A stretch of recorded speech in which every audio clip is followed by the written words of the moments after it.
aqui com o nosso podcast Saúde Mais, no nosso segundo episódio. E hoje nós temos a presença da psicóloga Natália Amaral e ela vai falar um pouquinho para vocês da formação dela, da experiência profissional. Seja bem-vinda, Natália. Obrigada. Vamos lá.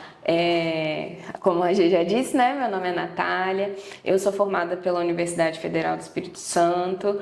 Desde lá da graduação, né, eu trabalho no atendimento clínico a crianças vítimas de violência e vulnerabilidade social e também participava, né, de pesquisas relacionadas à análise do comportamento. Então, assim foi construída a minha base daquilo que eu emprego hoje. Então, atualmente, né, sou pós-graduada em análise do comportamento voltada ao autismo, sou pós-graduanda em reabilitação neurocognitiva e também, né, buscando e aí exercendo a profissão em clínica voltada para atendimento TEA e ambiente clínico com psicoterapia, onde a gente desenvolve, né, uma gama de atividades para conseguir avançar aí no repertório do desenvolvimento infantil. Então, hoje o meu público, né, de atendimento é de crianças e adolescentes, onde a gente vai caminhando, estimulando esse desenvolvimento no geral. Que bom! Então, assim, com todo esse currículo, né, nós convidamos ela hoje para estar aqui, para nós conversarmos um pouquinho sobre análise do comportamento. Natália, fala um pouquinho pra gente o que seria análise do comportamento, como que funciona esse tipo de terapia, para que o público conheça também e esteja mais a par do que seria essa metodologia científica, nessa ciência. Sim, a análise do comportamento, ela é pensada, né, o comportamento que seria a relação entre o organismo e o ambiente. Então, toda ação gera uma reação, né? Então, toda essa relação entre o organismo e o ambiente é chamada de comportamento, né? O principal estudioso hoje, né, relacionado à análise do comportamento é Skinner. Ele fundamenta alguns princípios básicos da análise do comportamento que vão hoje ancorar a prática clínica nesse tipo de atendimento, e ela funciona correlacionando, né, a análise funcional, todo o processo que a gente chama de operantes verbais, todo esse rastreio para a gente chegar na prática clínica. Então, é um comportamento, né? Essa relação entre organismo e ambiente passa por essa análise funcional, porque todo comportamento ele tem uma função, seja uma função comunicativa, seja uma função de demonstrar frustração, de chamar atenção. Todo comportamento passa por uma função e a gente vai moldando esse comportamento conforme a gente vai consequenciando aí na relação do dia a dia. Bacana. E assim, a análise do comportamento, esse tipo de terapia, você indica apenas para pessoas com TEA, com indivíduos com TEA, ou ela abrange outros públicos? Ela abrange todos os públicos, né? Tanto que a gente trabalha a análise de comportamento com adultos, né? Com pessoas neurotípicas, né? Neuroatípicas, é para todo esse conjunto. Por quê? Ela vai não trabalhar a idade ou as características de diagnóstico daquele sujeito. Não, ela vai trabalhar aquilo que é observado como déficit ali nessa relação entre o organismo e o ambiente, e aí assim a gente vai conseguindo estabelecer, né, estratégias, manejos, modelos para que esse indivíduo viva da melhor maneira possível dentro do ambiente. Inclusive esse processo, né, de análise funcional, por exemplo, numa relação de atendimento a adultos, a gente faz isso, né? De ensinar esse repertório, né? Por que você está agindo assim? Qual que é a função desse seu comportamento, né? Por que será que o outro continua reagindo assim com você? Como que você se porta diante dele? Então, a análise do comportamento é aplicável aos diversos níveis e campos aí de idade, demanda e atuação. todos eles a gente vai conseguir aplicar.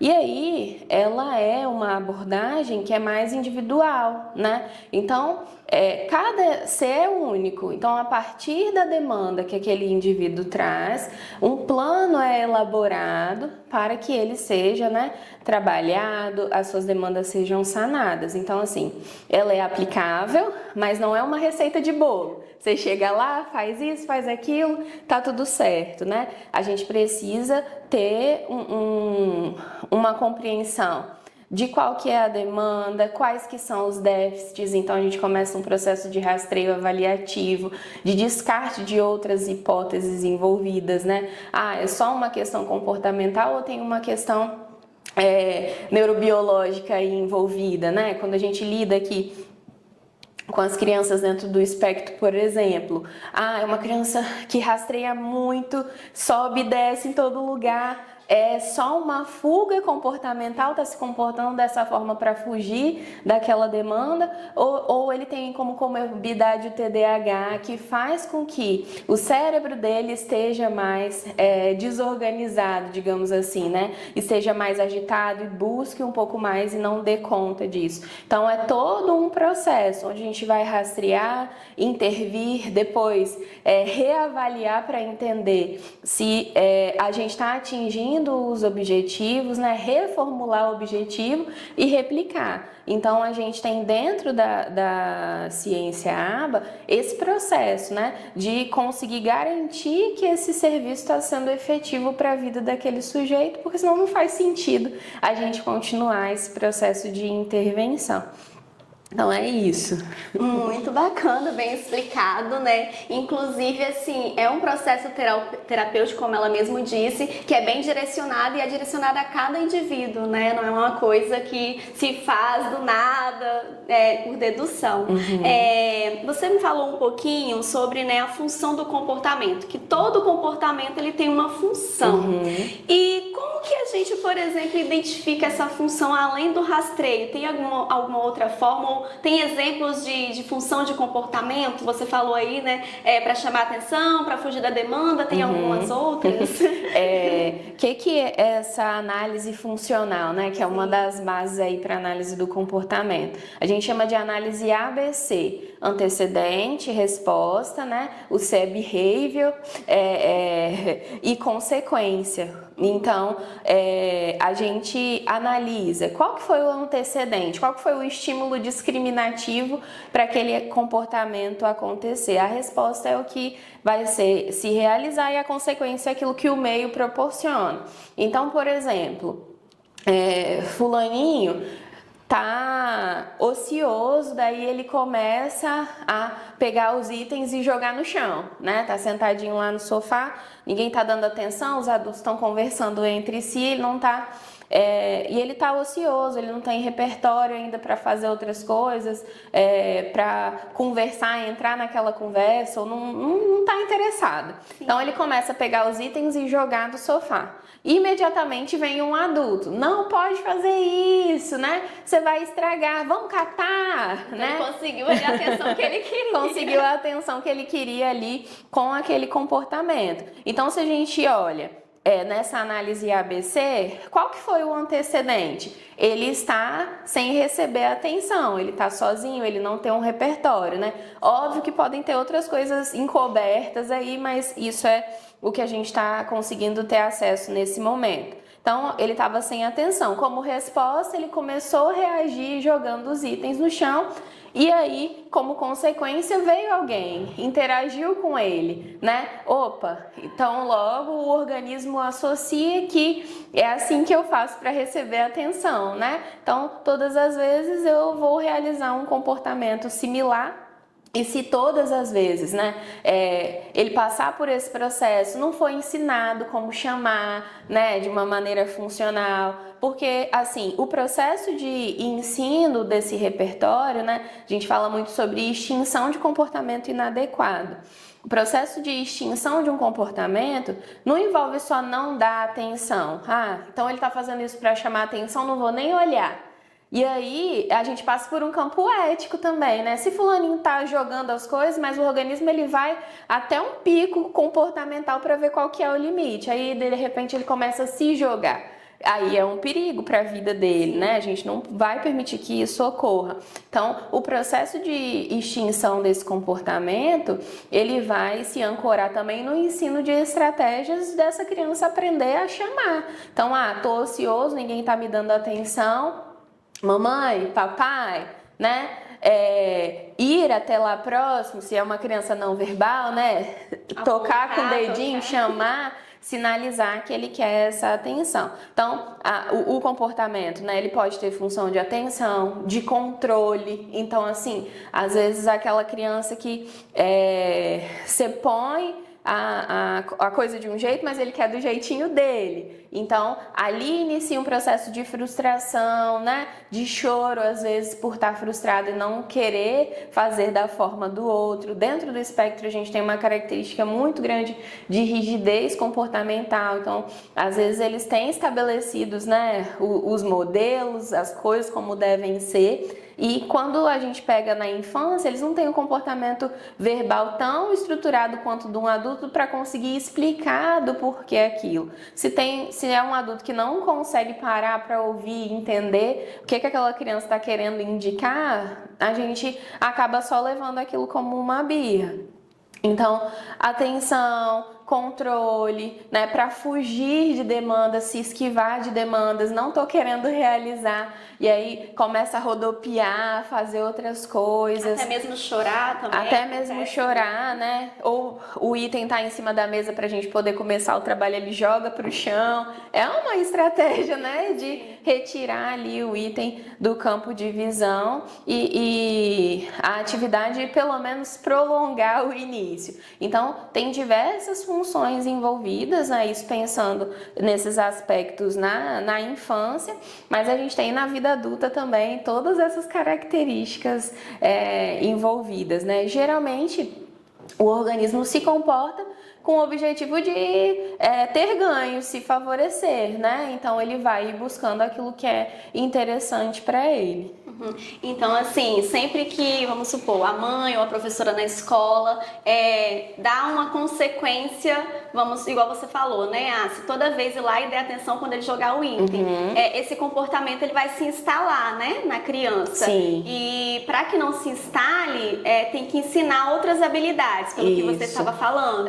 E como que ensinar isso, assim, né? Porque para a terapeuta, né, que está ali todos os dias e tem esse conhecimento, é um pouco mais fácil, assim, né? Tem as barreiras, mas é um pouco mais tangível. É um ambiente controlado, né? E pra família, assim, tem alguma forma mais, assim, umas dicas, pelo menos, né? Pro público de casa, que de repente possa já, assim, ajudá-los a auxiliar nesse processo, que seja mais simples, assim. A gente fala muito, né, sobre o que é essa consequência, né? É um reforçador, que é positivo, negativo. O que é isso? Positivo, ele ganha algo. Negativo, algo é retirado dele por estar realizando aquele comportamento, né? Por exemplo, vamos falar da adolescência. Sim. A mãe fala assim, eu quero que você arrume esse quarto hoje.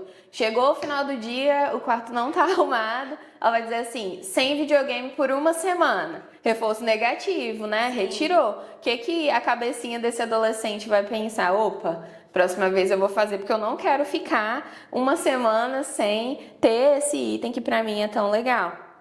Então, como ensinar isso, né? Durante o processo do brincar é muito mais fácil que a criança aprenda. Então, ensinar esse chamar, né? Quando chamar ganhar uma cosquinha, é um reforço positivo. Quando essa criança vem e chama de maneira adequada, é um reforço positivo. Então, dar uma cosquinha, também. Elogiar, responder, né? Porque se ela está chamando a sua atenção, só a sua resposta já é reforçar aquilo que ela está sinalizando. Às vezes, né, até mesmo nesse exemplo, a criança é não verbal, mas começou a jogar. Mas antes disso, ela já deu indícios de que ela queria alguma atenção. Resmungou de alguma forma, buscou olhar. Então a gente também deve trabalhar no antecedente. Por exemplo, essa criança que eu citei, que joga as coisas do sofá, né, e como consequência recebe atenção. Provavelmente ela deve ter olhado, buscado entender,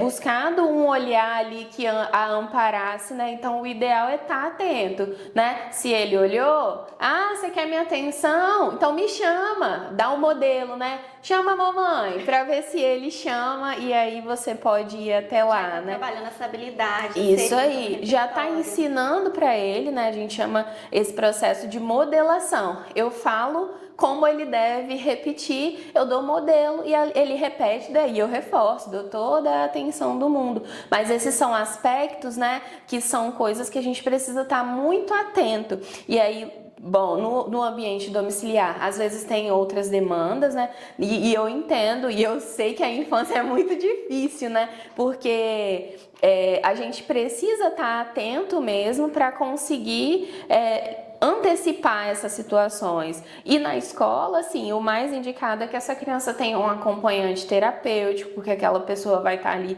um pouco mais atenta e assim, um cuidado, né, dos acompanhantes terapêuticos, que não é para também cercear essa criança, deixá-la na bolha e eu tô andando aqui, né, mas para estar ali por perto para perceber, se olhar que não tá falando verbalmente, né, mas tá dizendo muita coisa, né, e tá indicando que essa criança está precisando de algo. Então, o antecedente é sempre o nosso melhor trabalho. A gente trabalha antes, né, percebendo antes do comportamento acontecer. Quando a gente faz essa análise funcional, eu já sei que o antecedente desse comportamento é a atenção. Então eu tenho que já disponibilizar a atenção antes que ele comece, né?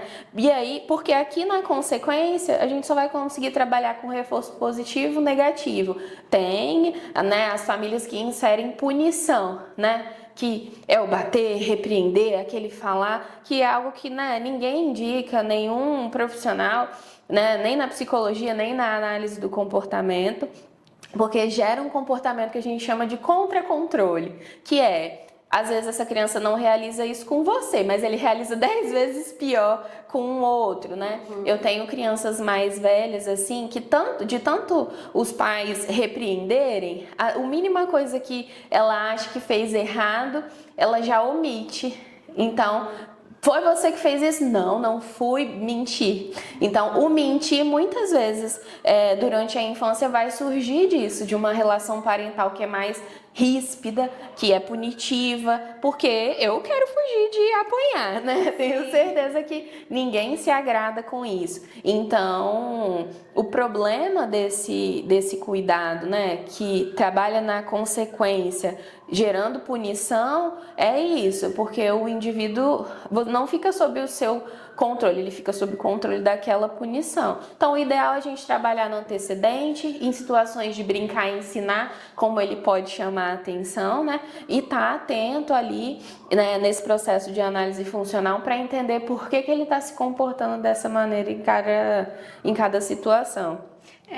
Assim, naquela correria do dia a dia, você parar, né, mesmo com tudo aquilo que você tem que fazer, Sim. como, né, a vida adulta traz, e observar o que aquela criança queria, né, o que ela antes apresentou. Então, é um olhar bem observador. Sim. Mesmo. E assim, esse cuidado de observar o que ele quer sem entregar, sem que essa criança faça esse exercício do pedir, né? Porque a gente tem muito isso também, que acaba sendo um cuidado que é excessivo, quase capacitista, né? Não vai fazer, ele tá falando isso porque ele quer isso. A criança nem pediu ainda, mas já sabe ali e já dá antes. E aí, quando a gente não estimula, não faz esse processo de modelação, de pedir, a gente acaba impedindo também esse processo de aprendizado, né? Então, tá atento, percebi o que eu dou o modelo. O que você quer? Água? Então, fala água, pra gente poder entregar, né? Você quer independente daquilo que ele quiser, né? A gente pode dar um modelo para que ele peça, se não tem um verbal instalado ainda, aponte, demonstre para ele entender o poder da comunicação, né? Que os pedidos geram esse retorno para ele, né? E não só existir e tudo chega, né? Porque a gente não vai ensinar. Porque essa não é a intenção, coisa, né? Você quer que a criança se desenvolva, que seu filho cresça, né? Tenha autonomia. Autonomia, funcionalidade, né? Esse é o objetivo principal, assim, da terapia, né? Que o ser humano, da terapia em si, que o ser humano, ele caminha com as próprias pernas, não é ter a dependência do psicólogo ali pro resto da vida, né? O psicólogo não vai caminhar a vida inteira, né? Com a criança, ele vai ficar adulta. Isso, assim como os pais, né? Sim. O processo de criação e de cuidado, ele acontece assim, a gente vai criando, vai ensinando, vai construindo esse repertório para que ele desempenhe isso quando ele começar a atribuir juízo de valor, né? Consiga estabelecer isso melhor. Bacana aqui, Natália, teve uma pessoa, né, que comentou, perguntando assim, como que a gente consegue diferenciar, né, você falou da birra, né, do choro para querer alguma coisa, né, a função aí, como que vai diferenciar, como que a gente consegue diferenciar o pai, a família, o professor na escola, as pessoas ao redor, uma birra de uma crise, principalmente na criança com TEA? Tem algum modo que a gente pensa assim, ó, é só uma birra, não, agora já é uma crise. Como que lida com isso? Uma birra, ela pode desencadear uma crise, mas não necessariamente toda birra é uma crise, né? Como que geralmente a gente identifica? A birra, ela tem uma função específica, né? Ela tem a mesma função comportamental. É para solicitar alguma coisa ou porque tá frustrado, queria algo, por exemplo, acontece muito para sair do parquinho, né? Tá lá brincando, se divertindo, é hora de ir embora. Nossa, o show começa ali, né? Pode acontecer se essa criança continuar, né, nesses níveis de irritabilidade, que isso evolua para uma crise, mas não necessariamente. Então, uma crise pode ser um desajuste sensorial, pode ser a partir de uma birra, né? Essa criança, ela não apresenta função, né? Uma criança em crise é como se tivesse ela e ela mesma ali naquele ambiente. Ela chora, ela se debate, né? Pessoas perto tentam ajudar e não conseguem auxiliar naquele processo, né? É como se ela se desregulasse totalmente mesmo. Então, ela acaba saindo de si, tanto que depois de uma crise, geralmente essa criança tende a querer ir dormir, ficar mais quietinha, porque foi um desgaste muito grande, né? Já uma birra não, ela sinaliza o que ela quer, se você se retira, ela vai atrás, porque ela quer que você veja que ela está fazendo aquilo e perceba que ela está incomodada com aquilo, né? Ou ela mostra o que ela deseja, né? A birra do parquinho é a clássica, ela puxa de volta para o parquinho. Olha só, eu quero ficar aqui, né? Eu não quero ir embora. Então, essas são algumas características que diferenciam uma da outra. Você tem, assim, alguma sugestão em relação, por exemplo, a uma birra? A birra é não sair do parquinho. De repente, sei lá, falar antes para a criança, olha, daqui tantos minutos, funciona? Funciona, super funciona, assim, conseguir antecipar para essa criança que o tempo está acabando, para ela ir entendendo e administrando. Às vezes esse dizer que o tempo está acabando vai fazer com que ela já inicie esse processo de birra ali para ganhar um pouco mais, né? Mas quando ela tem estabelecido isso, que você sempre vai fazer esse aviso, ela vai ir entendendo, o organismo dela com o tempo vai ir associando, opa, esse é só o primeiro aviso, eu posso aproveitar durante esse tempo. E a criança, né, em processo de desenvolvimento, até os seus 6, 7 anos, ela ainda não faz esse descolamento de um ambiente para o outro. Então, por exemplo, se eu vou sair do parquinho, eu vou ficar no limbo, ela vai para me levar para fazer nada, né?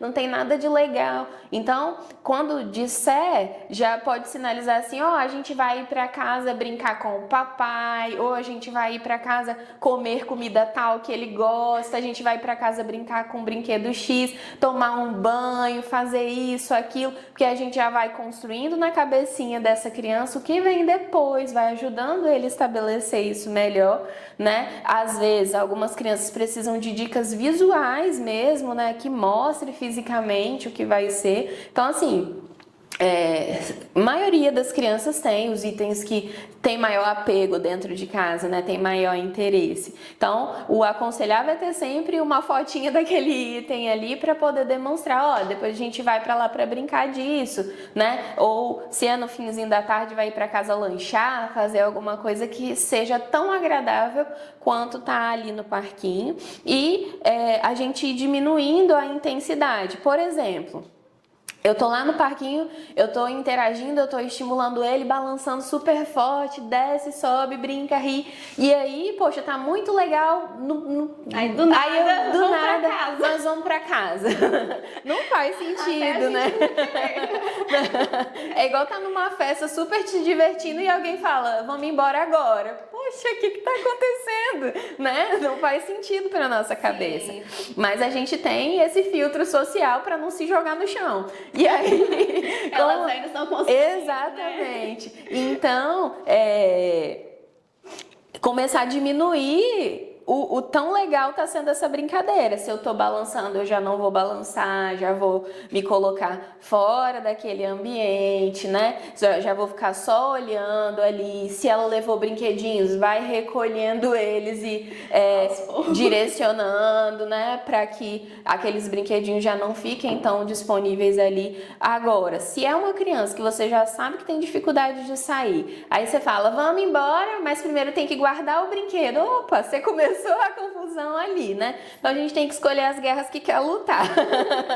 Quer que vá embora tranquilo? Guarda o brinquedo, né? Quer que guarde o brinquedo? Então nós vamos ter que pensar em estratégias aí para isso ser feito. Criança ama, desafio, né? Objetivo, quem chegar no carro primeiro ganha, vamos correndo, né? Para poder estimular essa retirada mais tranquila dali. E assim, combinados têm que ser cumpridos, né? Porque, por exemplo, se eu tô ali no parquinho, eu falo, passo o picolé no caminho, né? Na volta a gente compra aquele famoso. A criança perde a credibilidade na sua palavra. Então, é como se aquilo que você estivesse falando não fosse fidedigno para ela. Então, precisa cumprir. Daqui 5 minutos, vou botar um alarme. Você dá uma dica auditiva para essa criança também. E aí, quando tocar, a gente vai. Porque se chega os 5 minutos, aí eu flexibilizo mais.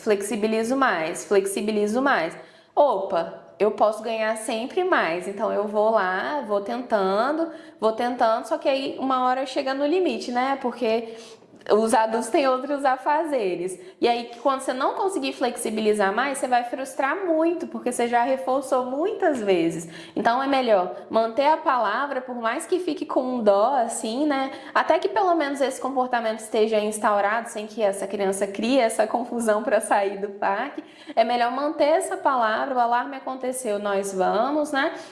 Do que fazer esse processo de ficar nesse reforço intermitente que a gente chama, né? Hora pode, hora não pode. Por isso que é muito importante também que os pais, os cuidadores estejam muito alinhados assim nesse processo, porque acaba que às vezes um pai reforça de uma forma, o outro de outra, às vezes fica sobre o cuidado dos avós, os avós têm essa função, né, de estragar, e aí acaba às vezes reforçando comportamentos que não deveriam ser reforçados na intenção de auxiliar, só que eles são prejudiciais a longo prazo, né? Porque, por exemplo, se ele tá na escola, tem coisas que não dão para ser flexibilizadas, né? Se ele tá, sei lá, na rua, tem coisas que não dão para ser flexibilizadas. Então, tem regras que a gente precisa ir estabelecendo com eles, né? E ajudando eles a cumprir elas mesmo.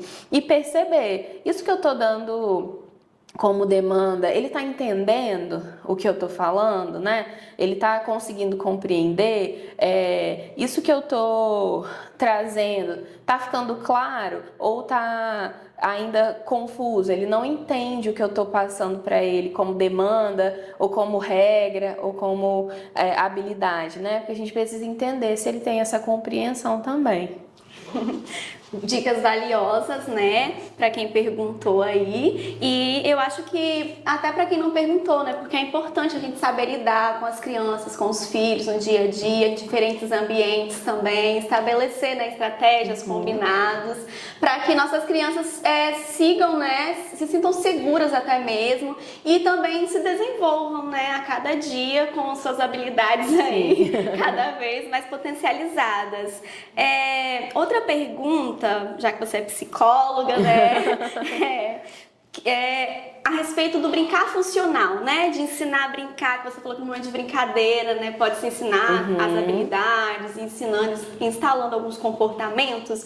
Como que a gente consegue ensinar uma criança a brincar funcional? Tem alguma coisa que a gente possa fazer, assim, em família mesmo, ou no ambiente, em outros ambientes, que possa estimular, ajudá-la a brincar funcionalmente? Você falou de dar modelo, a gente dá o modelo, não dá o modelo, como que faz? É isso, né?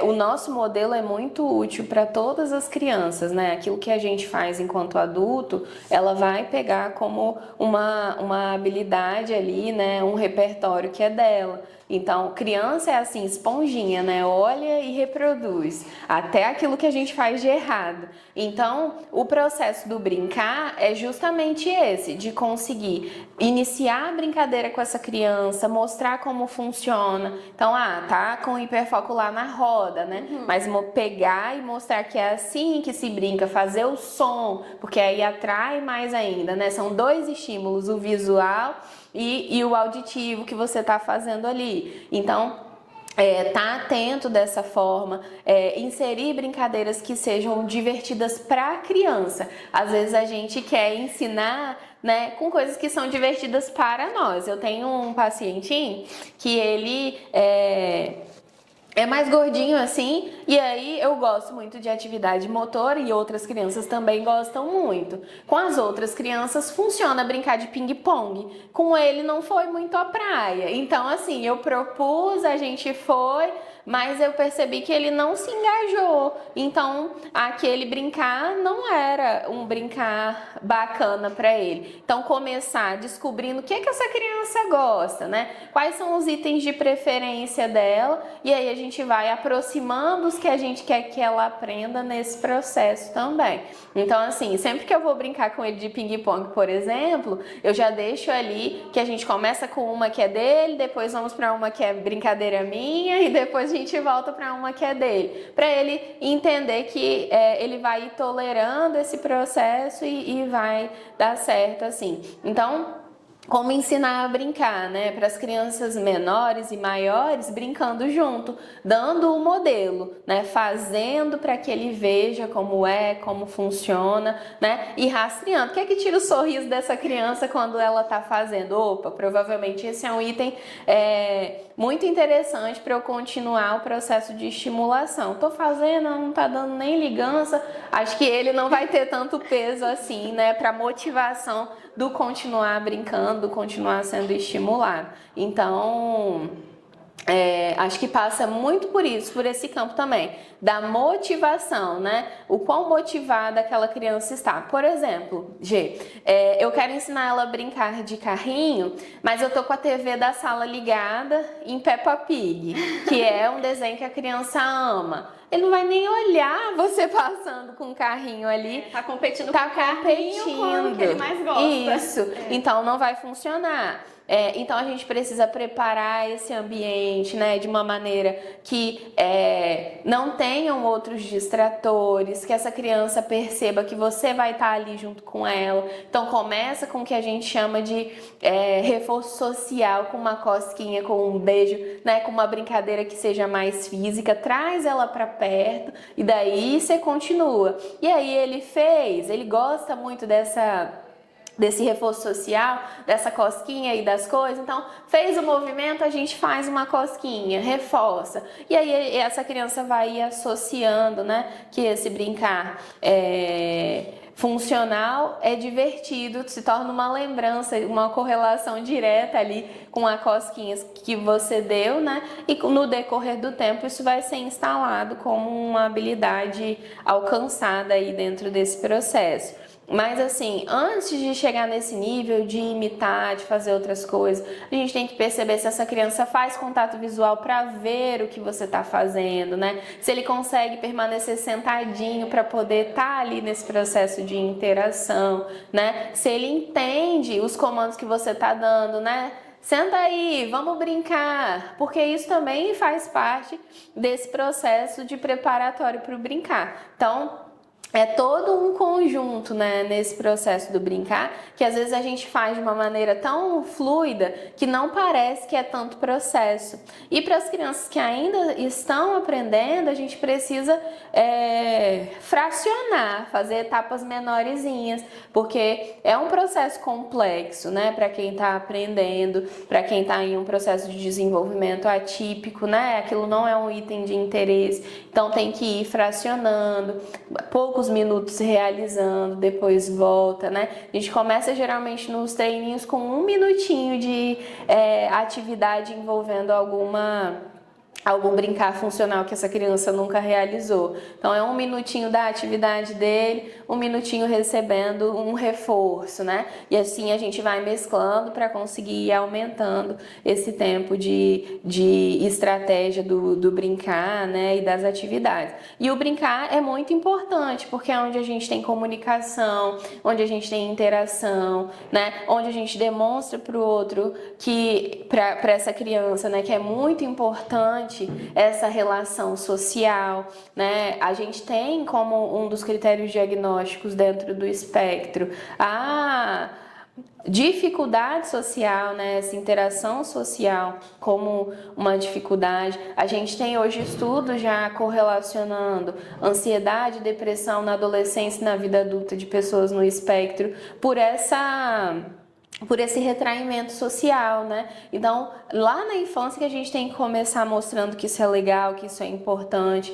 Lá na infância que a gente já ensina, né? Que é importante brincar junto com os coleguinhas, né? Que os pares são interessantes, que eles vão fazer a mesma coisa, porque é assim que a gente vai construindo para essa criança a continuação dessas relações. Então, é muito importante, é um processo que é complexo, mas que tem um passo a passo, né? E que, assim, o passo crucial é que você esteja disponível, larga seu celular, né? Porque às vezes, eu dou atenção para ele, a gente fica muito tempo juntos. Você tá o dia todo ali no seu celular e a criança do seu lado no sofá, isso não é dar atenção, né? Então, larga o seu celular, que seja 15 minutos, mas se for 15 minutos sem o seu celular, sem a tela dele, 15 minutos de qualidade, isso, né? de qualidade, é muito melhor do que 2, 3 horas de interação vazia, digamos assim, né? Então é isso, dar atenção, estar disponível é um passo muito importante, né, para essa criança se sentir interessada em realizar. Hoje, né, a Natália trouxe várias dicas valiosas, importantes. Acredito que muitas famílias vão conseguir utilizar uma dica ou outra, né? E que vai estar ajudando no desenvolvimento das habilidades dessas crianças, né? E também para a vida dela, para a autonomia, para a família em si. Natália, tem assim, em algum momento mais específico que a família às vezes não está conseguindo lidar ali, né, com todas as situações, instalar as habilidades, algum momento que eu não estou dando mais conta. Em que momento é esse, assim, de procurar uma terapia? Quando é indicado, não é? Acho que sempre, porque assim, parentalidade não é receita de bolo, né? Sim. A gente vai criando a nossa própria, né? E tem que ir entendendo se esse processo está dando conta. Muitas vezes a escola é muito parceira de dar sinais e indícios. Olha, família, está acontecendo esses comportamentos. Aí conversou, 1, 2, não ajustou, talvez precise de um profissional ali orientando para poder auxiliar, né? Ou até mesmo em casa, né? Não está conseguindo sustentar aquilo que estabelece, não está conseguindo prestar atenção. Aí é importante buscar um profissional. Hoje a gente tem um aspecto, muitas vezes, né? A gente tem um aspecto de uma desregulação emocional, né? Porque o córtex pré-frontal, que é responsável por essa habilidade de regulação emocional, ele vai ir se desenvolvendo ao longo da vida, até os 24 anos. Então, a gente tem muito tempo para a construção disso, né? Então, às vezes, essa criança não tem ainda os aparatos, não reconhece as emoções. Às vezes, vem de uma família que também não se expressa emocionalmente, não fala como está se sentindo, né?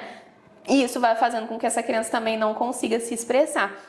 Aquela história do modelo, né? Se a família consegue se expressar, acolhe, valida aquilo que aquela criança está falando, a gente vai ensinando pela consequência que essa é a forma, né, de que as pessoas melhor vão te entender. Quando essa família não tem essa cultura, isso acaba também prejudicando esse processo, gera vergonha, gera constrangimento. Então, e se expressar, porque às vezes tem famílias que riem quando a criança sinaliza, né, que algo ela não gostou, às vezes debocha, acha engraçado aquilo que ela está trazendo, né, e isso acaba fragilizando, desqualificando o falar daquela criança, o sentimento daquela criança, né. Então é importante estar atento, ouvir aquilo que ela tem a dizer, e se não sabe responder, busca um profissional, né? É isso, assim. Então, e aí tem N processos, né? Porque se a gente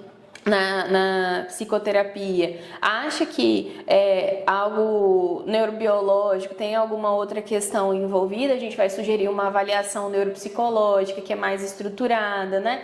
Mas aí o profissional ele vai ter um olhar mais apurado, né? Daquilo que precisa ser caminhado a partir dali ou não. Eu já tive crianças que ensinar esses aspectos emocionais, o que são, como eu lido, como eu resolvo, funcionou super bem. A gente teve um tempo muito rápido de terapia e tal, deu tudo certo. Por outro lado, já tive crianças que fiz todo esse processo de ensino, mas tinham outras questões ali, outras comorbidades associadas, e só esse processo de ensino não foi o suficiente, a gente precisou caminhar um pouquinho mais. Então, assim, é individualizado. Tem casos e casos, né? Mas eu sempre aconselho assim, diante da dificuldade, a família não sabe, é importante buscar um profissional.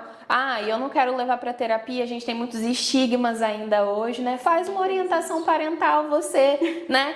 Para entender o que seu processo de parentalidade está gerando naquela criança, porque às vezes só nesse rastreio da gente identificar como que você está manejando isso, né? Como que você está consequenciando tal comportamento, como que você ensina isso, a gente já vai entendendo que às vezes é o nosso comportamento, muitas vezes é o dos pais que está sustentando, né, aquele comportamento indesejado que ele traz. Então, é um processo de amadurecimento para a família também, o processo terapêutico, né? Eu falo que é um tripé: escola, família e a criança, né? A terapia se ancora nesse tripé para conseguir ir avançando. Então a gente tem esses aspectos também. Às vezes o profissional vai chegar na escola com uma escuta diferente para acolher e entender aquilo que está se passando, né? Uma escuta diferente para acolher e entender aquilo que a criança está trazendo. Então esses aspectos aí vão ser importantes na terapia, né? E é isso, assim, não sei o que fazer, tô em dúvida, né? Muitos pais às vezes ficam receosos de buscar porque acham que ele é meu filho, eu preciso saber como fazer, né? E não necessariamente a gente vai precisar saber. E, por exemplo, aí fulano fala assim, tem que fazer assim, assim, assim que vai dar certo. Eu fiz com o meu e deu super certo. Às vezes não vai dar com Não o seu. vai dar. Às vezes não vai dar porque o meu não é o da outra pessoa. E ajuda de um profissional qualificado, né? Que tenha já um conhecimento na área, Sim. Vai ser mais assertivo também. A criança agradece. Bom, Natália, agradecemos muito sua presença, foi maravilhoso tê-la aqui conosco. E para vocês, pessoal, mais uma vez, muito obrigada pela participação. Comentem, nos assistam, nos sigam no Instagram, tá bom? Sigam também a Natália Amaral, ela é psicóloga infantil no Instagram. Você tem seu Instagram, quer passar? É @natpsiinfantil. Ela é uma ótima profissional e agradecemos muito sua presença. Obrigada foi um prazer. pelo convite. Até a próxima. Tchau. Tchau, tchau.